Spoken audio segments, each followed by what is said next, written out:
கிறிஸ்து இயேசுவில் அன்புக்குரிய சகோதரர்களே, சகோதரிகளே, ஆண்டவர் இயேசுவுடைய தூய திருநாமத்தில் உங்கள் யாவருக்கும் அன்னையின் விழா நல் வாழ்த்துக்களை உங்களுடைய பங்கு தந்தையர்களோடு இணைந்து தெரிவிப்பதில் மிக்க மகிழ்ச்சி அடைகிறோம்.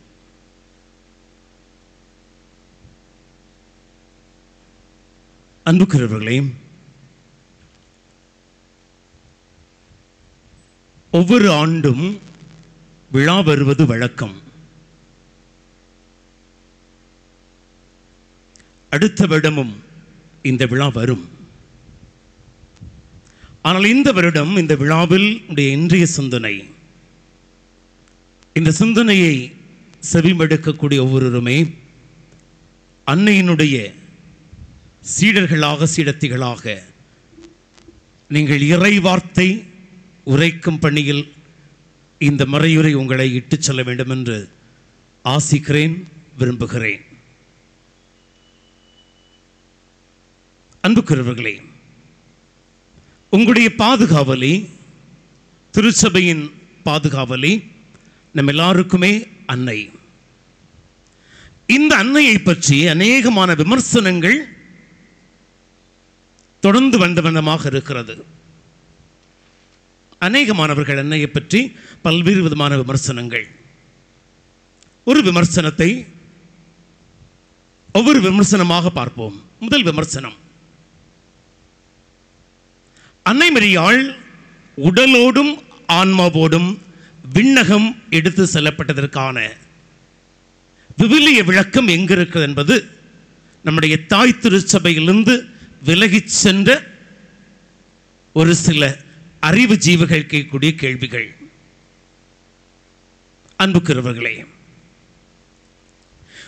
இந்த கேள்வியை கேட்கக்கூடியவர்கள் முதலில் விவிலியத்தை படிக்க வேண்டும். அதிலும் விவிலியத்தை ஒழுங்காக படிக்க வேண்டும்.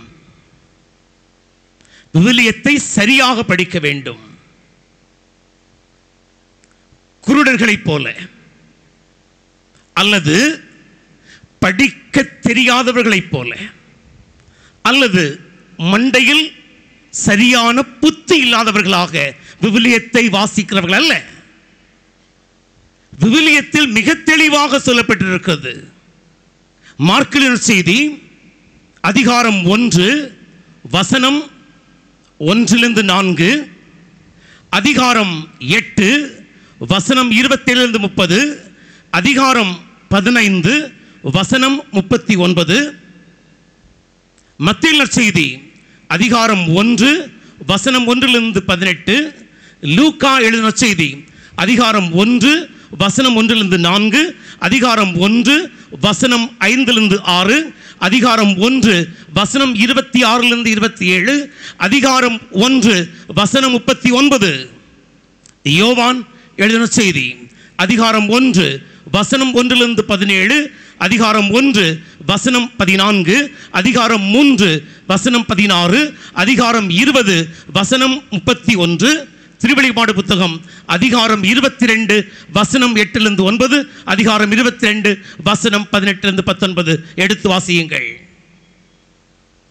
இத்தனை அதிகாரங்களை தந்திருக்கிறேன், எடுத்து வாசியுங்கள். அங்கு ஆண்டவராகிய இயேசு கிறிஸ்து மெசியா என்பதற்காகவே நற்செய்தி எழுதப்பட்டதை தவிர அன்னை மரியாளை பற்றியோ சூசையப்பரை பற்றியோ அல்லது அப்போஸ்தலர்களை பற்றி நற்செய்தி எழுதப்படவில்லை. திருவெளிப்பாடு புத்தகம் அதிகாரம் 22 வசனம் 8-9, அதிகாரம் 22 வசனம் 18-19 சொல்கிறது. யோவான் நற்செய்தி அதிகாரம் 20 வசனம் 31 சொல்கிறது. ஆண்டவராகிய இயேசு கிறிஸ்துவனுடைய வாழ்வில் இன்னும் அநேகமான காரியங்கள் நடைபெற்றன. அவை எல்லாமே விவிலியத்தில் எழுதப்படவில்லை. விவிலியத்தில் எழுதப்பட்டவை எல்லாம் சொற்பமானவைகள். இந்த சொற்பமானவைகள் எதற்காக எழுதப்பட்டன என்றால், ஆண்டவராகிய இயேசு கிறிஸ்து மெசியா என்று நீங்கள் நம்புவதற்காகவே இவைகள் எழுதப்பட்டவை தவிர வேறு எதற்காகவும் நற்செய்தி எழுதப்படவில்லை. எனவே எடுத்து வாசிக்கலாம். இரண்டாவது கேள்வி, மார்க்கு நற்செய்தியிலும் மத்தேயு நற்செய்தியிலும் லூக்கா நற்செய்தியிலும் இந்த வசனம் வருகிறது. அன்னை மரியாள் இயேசு கிறிஸ்துவை பார்ப்பதற்காக வருகிறாள். அப்பொழுது அந்த கூட்டத்தில் இருந்தவர்கள் சொன்ன வார்த்தை, ஆண்டவரே, இதோ உமது தாயும் சகோதரர்களும் சகோதரிகளும் உம்மை பார்க்க வந்திருக்கின்றனர். ஆக அன்புக்குரியவர்களே, இந்த வார்த்தையை அடிப்படையாக வைத்திருக்கக்கூடிய இரண்டாவது கேள்வி, அப்படி என்றால் அன்னை மரியாள் கன்னி மரியாள் அல்ல. ஆண்டவர் இயேசு கிறிஸ்துவை அவள் ஈண்டெடுத்த பின்பு அவளுக்கு நிச்சயமாக சூசையற்போடு உறவு இருந்தது. எனவே அவள் கன்னி மரியாள் என்பது இரண்டாவது வாதம். அன்புக்குரியவர்களே, இந்த கேள்விக்கான என் பதில், இந்த கேள்வியை கேட்கின்ற பொழுது யூதர்களுடைய சட்டம் தெரிந்திருக்க வேண்டும். யூதர்களுடைய சட்டம் தெளிவாக சொல்லுகிறது, யூத சமுதாயத்தில் தலைப்பேரான ஆண்மகன் இறந்தால் அந்த தாயை கவனிக்க வேண்டிய பொறுப்பு இரண்டாவது மகனுக்கு. ஒருவேளை இரண்டாவது மகன் இறந்திருந்தால் தாயை கவனிக்க வேண்டிய பொறுப்பு மூன்றாவது மகனுக்கு. ஆனால் அன்புக்குரியவர்களே, சிந்திக்க அழைக்கிறேன், யோசிக்க அழைக்கிறேன். ஆண்டவர் இயேசு கிறிஸ்து சிலுவையில் தொங்குகின்ற பொழுது சொன்ன வார்த்தை, ஒருவேளை ஆண்டவருக்கு உடனிருந்த சகோதரர்கள் இருந்திருந்தால் தன் தாயை யாருடைய கையில் ஒப்படைத்திருக்க மாட்டார்? யோவானுடைய கையில் அவர் ஒப்படைத்திருக்க மாட்டார். மீறி ஒப்படைத்தது தவறென்றால் அவர் யூத சட்டத்தை மீறியராக மாறிவிடுவார். எனவே அன்புக்குரியவர்களே, இரண்டாவது கேள்வியும் இங்கு அர்த்தமற்று போகிறது. மூன்றாவது கேள்வி ஒரு அருமையான கேள்வி. நீங்கள் அன்னை மரியாளை ஆலயத்தில் வைத்து அவளை சிலையாக வழிபடுகிறீர்கள். அன்புக்குரியவர்களே, இந்த 4 கேள்விக்கான விடையை தந்துவிட்டு நான் என்னுடைய கருத்துக்கு செல்கிறேன். சிலை வழிபாடு, உங்களுடைய ஆலயங்களில் நீங்கள் அன்னை மரியாளை, அந்தோனியாரை அல்லது ராயப்பரை, சின்னப்பரை, யாகப்பரை, அருளப்பரை இவர்கள் எல்லாம் ஆலயத்தில் நீங்கள் சிலைகளாக வைத்து வழிபடுவதாக இவர்களுடைய அடுத்த கேள்வி இருக்கிறது. அன்புக்குரியவர்களே, சிலை என்றால் என்ன? சிறுவம் என்றால் என்ன? சுக்கு வேறு, சுண்ணாம்பு வேறு. உப்பு வேறு, உமி வேறு. உப்பும் உமியும் ஒன்றல்ல, சுக்கும் சுண்ணாம்பும் ஒன்றல்ல.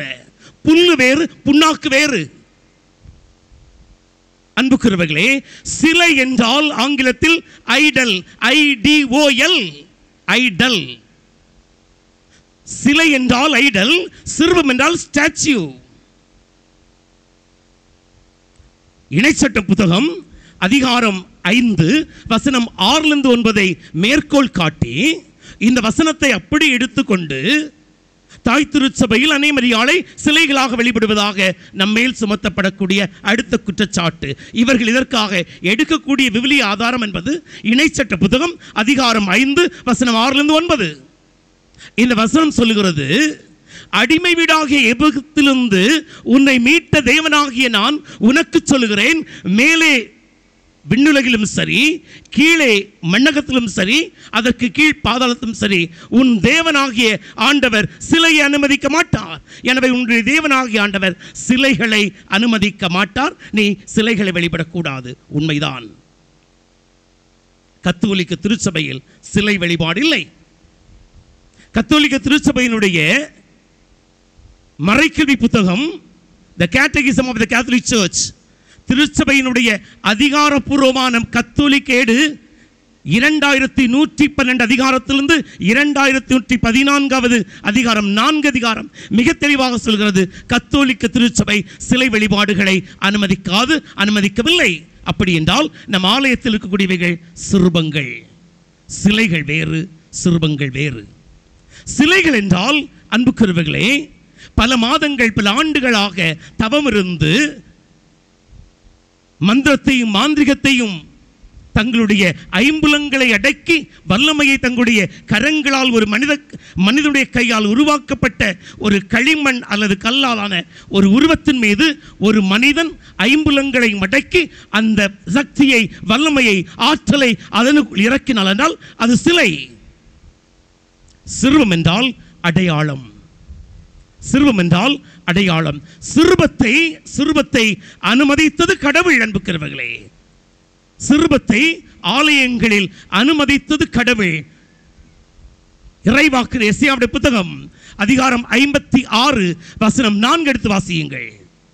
இறைவாக்கினர் எசேயாவுடைய புத்தகம் அதிகாரம் 56 வசனம் 4 வாசியுங்கள். அங்கிருக்கிறது, என்னுடைய விதிமுறைகளையும் என்னுடைய நியமங்களையும் அப்பழுக்கன்றி, என் விதிமுறைகளையும் என் நியமங்களையும் அப்பழுக்கன்றி கடைபிடிக்கக்கூடிய ஒவ்வொரு அன்னகர்களுக்கும் என் ஆலயத்திற்குள், என் ஆலயத்தினுடைய சுற்றுச்சுவர்களில் நானே அவர்களுக்கு நினைவு சின்னங்களை எழுப்புவேன். என்னுடைய விதிமுறைகளை, என் சட்டங்களை, என்னுடைய போதனைகளை, என் வார்த்தைகளை அப்பழுக்கன்றி கடைபிடிக்கக்கூடிய ஒவ்வொருவனுக்குமே என் ஆலயத்தில், என் ஆலயத்தினுடைய சுற்றுச்சுவர்களில் நானே அவர்களுக்கு நினைவு சின்னங்களை எழுப்பதாக தேவன் சொல்லியிருக்கிறார். எனவே கத்தோலிக்க ஆலயங்களில் பீட வணக்கத்திற்குரிய அனைவருமே ஆண்டவரால், கடவுளால் அனுமதிக்கப்பட்ட அடையாளங்களை தவிர அவைகள் சிலைகள் அல்ல, அவைகள் வரும் அடையாளங்கள். அன்புக்குரிய சகோதர சகோதரிகளே, இப்படி அன்புக்குரியவர்களே, இந்த அன்னையை பற்றி அநேகமான கேள்விகள். அடுத்த கேள்வி, அன்னைக்கு ஏன் இத்தனை பெயர்கள்? அலங்கார மாதா, உபகார மாதா, வேளாங்கண்ணி மாதா, ஆரோக்கிய மாதா, ஜெயராக்கினி மாதா, மணல் மாதா, அதிசய மாதா, அற்புத மாதா என்று அன்னைக்கு ஏறக்குறைய 80 பெயர்கள் இருக்கிற அன்புக்குரியவர்களே. அன்னைக்கு ஏன் இத்தனை பெயர்கள்? உங்களுடைய கத்தோலிக்க திருச்சபையில் ஆண்டவராகிய இயேசு கிறிஸ்துவுக்கு மேலாக நீங்கள் அன்னைக்கு முக்கியத்துவம் கொடுப்பது ஏன்? இது தவறு அன்புக்கிறவர்களே. கத்தோலிக்க திருச்சபையில் ஆண்டவராகிய இயேசு கிறிஸ்துவுக்கு இணை யாரும் இல்லை அன்புக்கிறவர்களே. ஆண்டவராகிய இயேசு கிறிஸ்துவை நாம் வழிபடுகிறோம், அன்னிமரியாளுக்கு நாம் வணக்கம் செலுத்துகிறோம். ஏன்? என் அன்புக்குரிய சகோதர சகோதரிகளே, இப்பொழுது உங்களை சிந்திக்க அழைக்கிறேன். இன்றைய மறையுறையினுடைய மையம் அன்னிமரியாளுடைய வலிகளும் வேதனைகளும், அவள் பட்ட கஷ்டமும், அவளுடைய வாழ்க்கையில் அவள் தளராமல் பாதுகாத்த நம்பிக்கையும். இந்த உலகில் எந்த ஒரு பெண்ணுமே செய்யாத காரியத்தை செய்துள்ள அன்னிமரியாள். அன்புக்குரியவர்களே, லூக்கா எழுதின செய்தி அதிகாரம் 1 வசனம் 26. அன்னிமரியாள் ஏறக்குறைய 14 வயது நிரம்பிய ஒரு இளம் பெண். வாழ்க்கையை பற்றிய கனவுகளோடு வாழ்ந்தவள். அவளுக்கும் சூசையப்பருக்கும் திருமண ஒப்பந்தமாக இருக்கிறது.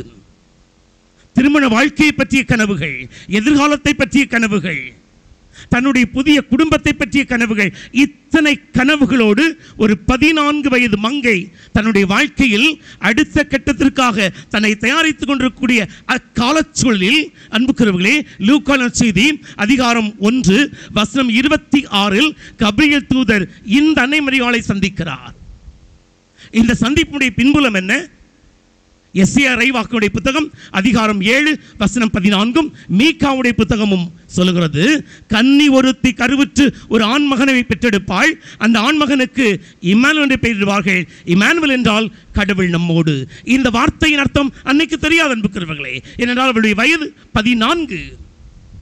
ஆக ஒரு 14 வயது சிறுமி, வாழ்க்கையினுடைய யதார்த்தங்களை புரிந்து கொள்ளாதவள், வாழ்க்கையினுடைய அடுத்த கட்டத்தை நகர்த்தி செல்லக்கூடிய அளவிற்கு வயது வராதவள், அவளிடம் சென்று இந்த கபிரியேல் தூதர் சொல்லக்கூடிய வார்த்தை, அருள் மிக பெற்றவளை வாழ்க, ஆண்டவர் உம்முடனே. இந்த வார்த்தையின் அர்த்தம் அன்னைக்கு தெரியாது. இந்த வார்த்தையை அவள் கேட்கின்ற பொழுது, இந்த வார்த்தையினுடைய அர்த்தத்தை கேட்டவள் கலங்குகிறாள். விவிலியம் சொல்லுகிறது, 6ஆம் மாதத்திலேயே கபிரியேல் வானதூதர் நசரேத் என்னும் ஊரில் அன்னிமரியாளை சந்திக்கிறார். அப்படி என்றால் அன்புக்குரியவர்களே, இந்த நசரேத் என்ற ஊரிலிருந்து அன்னிமரியாள் தன்னுடைய முதல் பயணத்தை ஆரம்பிக்கிறாள். அவருடைய முதல் பயணம் அன்புக்குரியவர்களே, எலிசபெத்தை சந்திக்கிறாள். எலிசபெத் வாழ்ந்த இடமுடைய பெயர் கின்காரேன். நசரேத்திலிருந்து இந்த கின்காரேன் இருக்கக்கூடிய தூரம் என்பது 100 மைல், அதாவது 165 கிலோமீட்டர். இந்த நசரேத்திலிருந்து இந்த கின்காரேன் என்ற இடம் ஏறக்குறைய 2474 அடி கடல் மட்டத்திலிருந்து உயரமான இடம். இந்த இடத்தை அன்னை மரியாள் ஏறக்குறைய அவள் ஒரு வாரம் அவள் நடந்து கடந்து சென்று அவளை சந்தித்திருக்கிறாள். சென்ற இடத்தில் பாதைகள் இல்லை, உணவு விடுதிகள் இல்லை, மின்சார வசதி இல்லை. அன்புக்குரியவர்களே, எதுவுமே இல்லாத அந்த காலத்தில் ஒரு 14 வயது மங்கை அல்லது வாழ்க்கையில் ஒரு இளம் வயது பிள்ளை இத்தனை தூரத்தை அவள் கடந்து துணிந்து நடந்து சென்று இந்த எலிசபெத்தை சந்தித்திருக்கிறாள். அவள் இந்த பயணத்தில் சந்தித்தது சாதாரணமான வலிகள் அல்ல. வேதனைகளும் கஷ்டங்களும் துன்பமும் துயரமும் நிறைந்த ஒரு அபாயகமான பயணத்தை தான் அவள் தன்னுடைய வாழ்க்கையில் முதல் பயணமாக முன்னெடுத்தாள். அன்புக்குரியவர்களே, அவளது 2வது பயணம் ஒரு நிறை மாத கர்ப்பிணி தன்னுடைய 17வது வயதில் அவள் என்ன செய்கிறாள்? இந்த குழந்தையை அவள் தாங்கிக் கொண்டிருக்கிறாள். ஒரு 17 வயது பிள்ளை. சிந்தித்து பாருங்கள், யோசித்து பாருங்கள், யாசித்து பாருங்கள். ஒரு 17 வயது மங்கை ஒரு தலைப்பேரான மகனை ஈண்டெடுப்பதற்காக அவள் ஆயத்தமாக நேரம். இப்பொழுது நசரேத்திலிருந்து அவள் பெத்லகேம் செல்ல வேண்டும். நசரேத்திலிருந்து பெத்லகேமுக்கான தூரம் என்பது 90 மைல், ஏறக்குறைய 135 140 கிலோமீட்டர். 9 மாத நிறை கர்ப்பிணி தன்னுடைய கணவரோடு அவள் இத்தனை தூரம் ஏறக்குறைய 135 40 கிலோமீட்டரை அவள் கடந்து சென்றிருக்கிறாள் என்றால் உடல் எவ்வளவு வலித்திருக்கும், அவள் வயிறு எவ்வளவு வலித்திருக்கும், நடக்க முடியாமல் அவள் காலில் எவ்வளவு வீக்கம் இருந்திருக்கும். நீங்கள் இத்தனை பெண்கள் யோசித்து பாருங்கள். 9 மாத நிறை கர்ப்பிணியாக நீங்கள் 1 கிலோமீட்டர் நடக்க முடியுமா? இல்லை. ஆனால் அவள் ஏறக்குறைய 135 140 கிலோமீட்டர் அவள் கடந்து நடந்து சென்றிருக்கிறாள். அது அல்ல முக்கியம். அன்புக்குரியவர்களே, பெத்லகேமுக்கு வாருங்கள். மாட்டுத் தொழுவத்தில் அன்னை மரியாள் தன்னுடைய குழந்தை ஈண்டெடுத்தாளே, அந்த காட்சிக்கு உங்களை அழைத்து செல்கிறேன். இது வாசித்துவிட்டு கடந்து செல்லக்கூடிய பகுதி அல்ல. மாட்டுத் தொழுவத்தில் அன்னை மரியாள் தன்னுடைய தலைப்பேரான மகனை ஈண்டெடுத்தாள். மாட்டுத் தொழுவம் என்றால் என்ன அன்புக்குரியவர்களே? மாட்டுத் தொழுவம் என்றால் என்ன? என் தாய் என்னை மாட்டுத் தொழுவத்தில் ஈண்டெடுப்பாளா? அல்லது நீங்கள் உங்கள் குழந்தையை மாட்டுத் தொழுவத்தில் ஈண்டெடுப்பீர்களா? 2000 ஆண்டுகளுக்கான இன்று நீங்கள் உங்கள் பிள்ளையை என் தாய் ஈண்டெடுக்க முடியாதென்றால் 2000 ஆண்டுகளுக்கு முன்பு தன்னுடைய தலைப்பேரான மகனை மாட்டுத் தொழுவத்தில் அவள் ஈண்டெடுத்தார்கள் என்றால், அன்புக்குரியவர்களே, அந்த மாட்டுத் தொழுவத்தை சிந்திக்க அழைக்கிறேன். நிச்சயமாக அந்த மாட்டுத் தொழுவத்தில் மாட்டினுடைய சாணம் நிச்சயமாக அங்கிருந்திருக்கும். இந்த குழந்தையை அவள் ஈண்டெடுத்த பொழுது நிச்சயமாக அங்கிருந்த கால்நடைகள் அவர்கள் நிச்சயமாக சிறுநீர்கள் கழித்திருக்கும். அந்த சிறுநீர்கள் தன் மகன் மேல் பட, தன் மேல் பட, அந்த சாணம் தன்னுடைய அந்த எச்சமெல்லாம் தன்னுடைய மகன் மேலும் தன் மேலும் படுவ அந்த சூழலில் நிச்சயமாக இந்த இரண்டுடைய மத்தியில் கொசு கடித்திருக்கும். ஆக தன்னுடைய தலைப்பேரான மகனை நாற்றத்தின் நடுவில் தான் அவள் ஈண்டெடுத்தாள். இரவு முழுவதும் சரி அந்த நாற்றத்திலேயே தன் மகனை அவள் கிடத்தியிருந்தாள். இந்த உலகில் எந்த பெண்ணும் இதுவரையும் துணியாத ஒன்றை, இனிமேல் துணியாத ஒன்றை அன்னை மரியாள் ஈண்டெடுத்தாள் என்றால் அதுதான் அவளுடைய தனித்துவம், அவளுடைய மகத்துவம். 3வதாக அன்புக்குரியவர்களே, அவளுடைய 3வது பயணம். நினைத்து பாருங்கள், ஒரு குழந்தையை ஈண்டெடுத்தவுடன் உடல் ரீதியாக எவ்வளவு வலி இருந்திருக்கும், உடல் ரீதியாக எவ்வளவு வலிகள் இருந்திருக்கும். இந்த வலிகளை அவள் தாங்கிக் கொள்வதற்கு முன்பே அடுத்த பயணத்தை மேற்கொள்ளுகிறாள். அடுத்த பயணம் என்பது எகிப்துக்கு கடந்து செல்ல வேண்டும். பெத்லகேமிலிருந்து எகிப்திற்கான தூரம் என்பது 40 மைல்கள், ஏறக்குறைய 60 65 கிலோமீட்டர். ஆக ஒரு குழந்தை ஈண்டெடுத்த அந்த பச்சை உடம்பு, அந்த வலிக்கக்கூடிய வலிகள், அந்த வேதனைகளோடு அவள் தன்னுடைய குழந்தையை காப்பாற்றுவதற்காக சூசேப்பரோடு அவள் ஓடி செல்கிறாள்.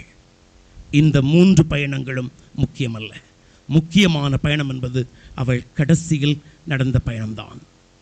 இந்த பயணத்திற்கு இணையான பயணம் இல்லை அன்புக்குரியவர்களே. நம் ஆண்டவர் இயேசு கிறிஸ்துவினுடைய 31வது வயதில் அவருடைய இந்த உலக வாழ்க்கையில் அவரை அர்ப்பணித்த நம்முடைய அன்னை மரியாள் அவருடைய 33வது வயதில் அவரை சிலுவையை சுமந்து கல்வாரியில் அவரோடு சென்றாளே அந்த பயணம். ஆண்டவர் இயேசு கிறிஸ்துவினுடைய அந்த 3 மணி நேர கடும் துயரில் உடனிருந்தாள். அந்த கல்வாரி பயணத்தை சிந்திக்க வேண்டும், யோசிக்க வேண்டும். அன்புக்குரிய சகோதர சகோதரிகளே, கல்வாரி பயணம் என்பது அது ஒரு லெகுவான பயணம் அல்ல. அது ஒரு வெறுமனை சிந்தித்து விடக்கூடிய ஒரு பயணம் அல்ல அன்புக்குரியவர்களே. இந்த கல்வாரி பயணம்தான் அன்னையினுடைய தனித்துவத்தை சொல்லித் தருகிறது, அன்னையுடைய மகத்துவத்தை சொல்லித் தருகிறது. ஆண்டவர் இயேசு கிறிஸ்து அன்புக்குரியவர்களே கெத்செமனே தோட்டத்தில் அவர் பிடிபடுகிறார். அந்த நேரத்திலிருந்து அவர் சிலுவையில் தன்னுடைய இறுதி மூச்சை விடுகின்ற வரை அன்னை மரியாள் உடன் இருக்கிறாள். இந்த உடனிருப்பு பயணம் ஆண்டவர் இயேசுவினுடைய அந்த இறப்பை பற்றி சொல்கின்ற பொழுது, இந்த உலகில் இதுவரைக்கும் ஆண்டவர் இயேசு கிறிஸ்துவை போல எவனுக்கும் இதுவரை ஒரு இறப்பு நேர்ந்ததில்லை. அவருடைய உடம்பில் சாட்டையினால் 39 அடிகள் அடிக்கப்பட்டன. ஒவ்வொரு சாட்டையிலுமே அன்புக்குரியவர்களே 12 முட்கள் இருந்தன. இந்த 12 முட்களும் இணைந்து 39 முறை அடிக்கப்பட்ட பொழுது 468 முறைகள் இயேசுனுடைய அந்த முதுகிலிருந்து சதைகள் கிழிக்கப்பட்டன, ரத்தம் வடிந்தது. 468 அடிகளை இயேசு தாங்கிக் கொண்டார். அதில் 150 அடிகள் அவருடைய அந்த சதைகளை கிழித்து வந்த அடிகள். விவிலிய அறிஞர் சொல்கிறார்கள், ஏறக்குறைய ஆண்டவர் இயேசு கிறிஸ்துவினுடைய உடலில் பட்ட மொத்த அடிகளுடைய எண்ணிக்கை 5480 அடிகளுடைய ஒட்டுமொத்த உடலில் பட்டிருக்கிறது. ரத்தம் இல்லாமல் பீட்டு பாய்ந்திருக்கிறது. 7 அடி 7 இன்ச்சு ஆணியை அவருடைய கையில் அவர்கள் குத்தவில்லை, அந்த கைக்கு பின் இருக்கக்கூடிய இந்த மணிக்கட்டில் அவர்கள் அடித்திருக்கிறார்கள். மணிக்கட்டில் அடித்தவுடன் அந்த மணிக்கட்டில் இருந்த நரம்பு உடைந்திருக்கிறது. அந்த நரம்பிலிருந்து சுவாசத்துக்கு செல்ல வேண்டிய அந்த மூச்சுக்குழாய் உடைந்திருக்கிறது. இயேசு மூச்சு விட திணறி இருக்கிறார். ஏறக்குறைய 150 கிலோ எடை கொண்ட சிலுவையை சுமந்திருக்கிறார். சிலுவையை சுமக்க அவரால் முடியவில்லை, 3 முறை விழுந்திருக்கிறார். அவருடைய உடலில் இருந்த 6 லிட்டர் ரத்தத்தில் கடைசி சொட்டு வரை கீழே சிந்தப்பட்டன. ஆக அன்புக்குரியவர்களே, ஒரு கொடூரமான, விவரிக்க முடியாத, விளக்க முடியாத ஒரு சொல்லொன்னா வேதனைகளை தன் மகன் தாங்கிய பொழுது உடனிருந்து அந்த பயணத்தில் மகனை தேற்றியவள் தான் அன்னை மரியாள். ஆம் அன்புக்குரிய சகோதர சகோதரிகளே, எனவேதான் அன்புக்குரியவர்களே அன்னை மரியாளை பற்றி சிந்திக்க அழைக்கின்ற பொழுது அன்னை மரியாள் தாங்கிய வலிகள் இந்த உலகில் எந்த பெண்மணியும் இதுவரை தாங்கியதும் இல்லை, இனிமேல் தாங்க போவதும் இல்லை. ஒரு பெண் ஒரு குழந்தையை ஈண்டெடுக்கின்ற பொழுது அன்புக்குரியவர்களே ஒரு தாயை ஒரு தந்தை விட முக்கியத்துவம் பெறுகிறாள்.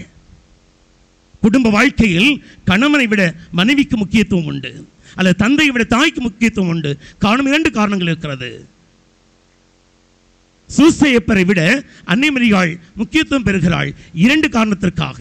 ஒன்று, அவள் ஆண்டவராகிய இயேசு கிறிஸ்துவை ஈன்றெடுத்த பொழுது இந்த ஆண்டவராகிய இயேசு கிறிஸ்துவுக்காக அவள் இறக்க துணிந்து குழந்தையை ஈன்றெடுத்தாள். இறக்க துணிந்து குழந்தையை ஈன்றெடுத்தாள். ஒரு தாய்க்கும் குழந்தைக்கும் இருக்கக்கூடிய உறவு கொடி என்பது தொப்புள் கொடி உறவு. ஒரு தாய் ஒரு குழந்தையை ஈன்றெடுக்கிற பொழுது இந்த தொப்புள் கொடியான அறுக்கப்படுகிறது. ஒரு நிமிடம் அந்த தொப்புள் கொடி தவறாக அறுக்கப்பட்டால் ஒன்று தாய் இறப்பாள் அல்லது குழந்தை இறக்கும். எனவே அன்னை மரியாள் தன்னுடைய குழந்தையை ஈன்றெடுக்கின்ற பொழுது அவள் இறக்க துணிந்து குழந்தை ஈன்றெடுத்தாள். அதில் அவளுடைய மகத்துவம் அடங்கியிருக்கிறது. 2வது அன்புக்குரியவர்களே, அவள் தன்னுடைய பாலை குழந்தைக்கு உணவாக கொடுத்தாள். பால் என்பது என்ன? ஒரு தாய் தன்னுடைய குழந்தைக்குரிய பால் என்பது அவருடைய உடலில் இருக்கக்கூடிய இரத்தமானது உருகி அது பாலாக வருகிறது. எனவே அவள் தன்னுடைய குழந்தைக்கு இரத்தத்தை உணவாக கொடுத்தவள். எனவே தன் உயிரை கொடுத்தாள், தன் இரத்தத்தை கொடுத்தாள். அன்புக்குரிய சகோதர சகோதரிகளை, அவள் தாங்கிக் கொண்ட அவமானங்கள், வேதனைகள் கொஞ்ச நஞ்சமல்ல. 2000 ஆண்டுகளுக்கு பின்பு அன்புக்குரியவர்களை, இன்று ஒரு கணவனை அறியாமல் ஒரு மங்கை கருத்தரித்தாள். என்ன சொல்லுவோம்? அறிவியல் வளர்ந்த காலம், விஞ்ஞானம் வளர்ந்திருக்கிறது, நவீன காலம், தொழில்நுட்பம் வளர்ந்திருக்கிறது. இன்று ஒரு ஆண்மகனோடு முறையான திருமண உறவில் ஈடுபடாமல் ஒரு மங்கை நம்முடைய அன்பியத்தில், நம்முடைய வீதியில், நம்முடைய தெருக்களில், நம்முடைய ஊரில் ஒரு மங்கை, ஒரு இளம்பெண் அவள் கருத்தாங்கி இருந்தால் என்ன சொல்லுவீர்கள்? ஓடுகாலி என்று சொல்லுவீர்கள், நடத்தை கட்டவள் என்று சொல்லுவீர்கள், தாய் தகப்பனால் சரியாக வளர்க்கப்படாமல் சொல்வீர்கள். இத்தனை அவமானங்களையும் தாங்கிதான் அவள் ஆண்டவர் இயேசுவை ஈண்டெடுத்தாள். அவள் வாழ்ந்த காலத்தில், வாழ்ந்த சமுதாயத்தில் இத்தனை விமர்சனங்கள், இத்தனை அவமானங்கள், இத்தனை அசிங்கங்களை அவள் தாங்கிக் கொண்டாள், சகித்து கொண்டாள், பொறுத்து கொண்டாள். இவை எல்லாவற்றையும் தாங்கிக் கொண்டு, சகித்து கொண்டு, பொறுத்து கொண்டுதான் ஆண்டவராகிய இயேசு கிறிஸ்துவுக்கு அவள் உரு கொடுத்தாள். அன்புக்குரியவர்களே, ஆண்டவராகிய இயேசு கிறிஸ்துவினுடைய இறப்புக்கு பின்பு அவள் 11 ஆண்களோடு தனியாக இருந்திருக்கிறாள். இந்த உலகம் என்ன சொல்லியிருக்கிறோம்? 11 ஆண்களோடு அந்த மேலறையில் ஒரு தனி பெண்ணாக அன்னை மரியாள் அங்கிருந்தாள். இந்த உலகம் அதற்கு விமர்சனம் கொடுத்திருக்கும். அந்த விமர்சனத்தையும் அவள் ஏற்றுக்கொண்டாள், தாங்கிக் கொண்டாள், பொறுத்து கொண்டாள், சகித்து கொண்டாள். எனவே என் அன்புக்குரிய சகோதர சகோதரிகளே, அன்னை மரியாளை பற்றி கேள்வி கேட்க எவனுக்கும் அன்புக்குரியவர்களே எந்த அருகதையும் இல்லை. அன்னை மரியாளை பற்றி விமர்சிக்க யாருக்கும் அருகதை இல்லை. ஏனென்றால் அன்புக்குரியவர்களே, அன்னை மரியாள் ஆண்டவராகிய இயேசு கிறிஸ்துவுக்காக தன்னை அர்ப்பணித்தவள், தன்னை கையளித்தவள், தன்னை தாரை வார்த்தவள். அன்புக்குரியவர்களே, நீங்கள் அருமையான ஒரு ஆலயத்தை கட்டி கொண்டிருக்கிறீர்கள். ஏறக்குறைய அன்புக்குரியவர்களே, ஏறக்குறைய இந்த உலகில் அதிகமான ஆலயங்கள் இருப்பது அமெரிக்க நாட்டு என்று சொல்கிறார்கள். ஏறக்குறைய 1,00,000 ஆலயங்கள் இருக்கிறதாம். இந்த உலகம் முழுவதும் பல லட்ச ஆலயங்கள் இருக்கிறது. இந்த உலகம் முழுவதையும் எடுக்கின்ற பொழுது பல லட்ச ஆலயங்கள் இருக்கிறது. ஆனால் அன்னை மரியாள் தான் இந்த உலகத்தில் தோன்றிய முதல் ஆலயம். ஆண்டவராகிய இயேசு கிறிஸ்துவை இந்த கருவறையில் அவள் தாங்கினாளே, அவளுடைய இந்த கருவறை தான் ஆண்டவரை தாங்கிய முதல் ஆலயம். அன்புக்குரியவர்களே, அந்த முதல் ஆலயத்தை விமர்சிக்கலாமா? அந்த முதல் ஆலயத்தை விமர்சிக்க நமக்கு அனுமதி இருக்கிறதா? இல்லை. அன்புக்குரியவர்களே, ஒரு ஆலயத்தினுடைய கருவூலம் என்பது நற்கருணை பேழை. இந்த மறையுரை முடிந்தவுடன் ஆண்டவராகிய இயேசு கிறிஸ்துவை நற்கருணை பேழையிலிருந்து எடுத்து இந்த பீடத்தில் வைத்து நாம் வணக்கம் செலுத்த இருக்கிறோம். ஆனால் அன்னை மரியாள் தான் ஆண்டவரை சுமந்த முதல் நற்கருணை பேழை. ஆக ஆண்டவர் வாழ்ந்த முதல் ஆலயம், ஆண்டவர் வாழ்ந்த முதல் நற்கருணை பேழை, ஆண்டவருக்கு உயிர் கொடுத்தவள், ஆண்டவருக்கு உரு கொடுத்தவள், ஆண்டவருக்காக எல்லாவற்றையும் தாங்கியவள், பொறுத்து கொண்டவள்.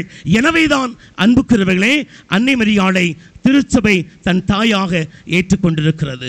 ஆண்டவராகிய இயேசு கிறிஸ்துவுக்கு அடுத்தபடியாக அவருக்கு உரு கொடுத்த தாய்க்கு திருச்சபை வீர வணக்கம் செலுத்துகிறது. அந்த அன்னை மரியாளுக்கு பீட வணக்கம் செலுத்துகிறது. எனவேதான் அந்த அன்னையின் மீது அளவு கிடந்த அன்பால், பாசத்தால், நேசத்தால் அன்னைக்கு அபிரதமான பெயர்களை வைத்து அவளை புகழஞ்சு செலுத்துகிறோம். இதில் எந்த தவறும் இல்லை அன்புக்குரியவர்களே. ஏனென்றால் இதை சொன்னவளே அவள்தான். எடுத்து வாசியுங்கள் விவிலியத்தில் லூக்கா எழுதின செய்தி அதிகாரம் 1 வசனம் 46 56 வரை உள்ள வசனத்தை வாசியுங்கள். என் ஆன்மா ஆண்டவரை ஏற்றி போற்றுகிறது, என் மீட்பராம் கடவுளை நினைத்து என் மனம் பேருவகை கொள்கிறது. என்னில் வல்லவராம் கடவுள் எனக்கு அரும்பெரும் செயல்கள் பல செய்துள்ளார். தூயவர் என்பதே அவருடைய திருநாமம். அவருக்கு அஞ்சி நடப்போருக்கு அவர் தலைமுறை தலைமுறையாக இரக்கம் காட்டி வருகின்றார். நெஞ்சிலே செருக்குற்றவரை சிதறடிக்கிறார், பசித்தோருக்கு நலன்கால் நிரப்புகின்றார், செல்வரை வெறுங்கையராக அனுப்பிவிடுகின்றார். மூதாதையருக்கு உரைத்தபடியே ஆபிரகாமையும் அவர் வழி வந்தவரையும் அவர் என்றென்றும் நினைவில் கொண்டுள்ளார். என் ஆன்மா ஆண்டவரை ஏற்றி போற்றுகிறது ஏனென்றால் இந்த உலகம் முடியும் வரை நான் ஆண்டவருடைய தாய் என்று இந்த உலகம் என்னை வைத்து கொண்டாடும் என்று அன்றே கணித்தவள்.